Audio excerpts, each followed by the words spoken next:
Therapists, what made you hate a client? I'm a therapist, and while I don't like to use the word hate, there was one client who deeply tested the boundaries of my professionalism and my humanity.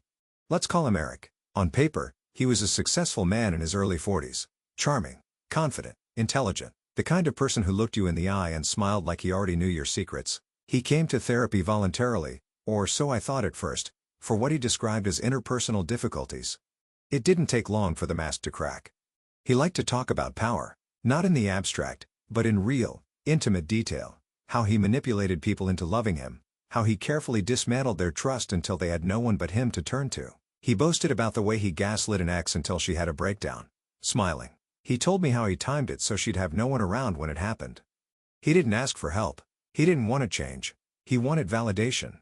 He wanted an audience. But the moment that really hit me, and still makes my stomach turn, was when he described harming a family pet because his partner cared about it too much. He told it like a joke, like a punchline. That was the moment I realized I wasn't in the room with someone who wanted healing. I was in the room with someone who relished the destruction of others.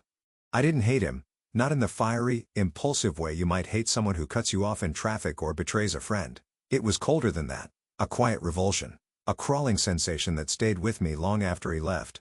I ended the therapeutic relationship as soon as ethically possible. Referred him out, documented everything.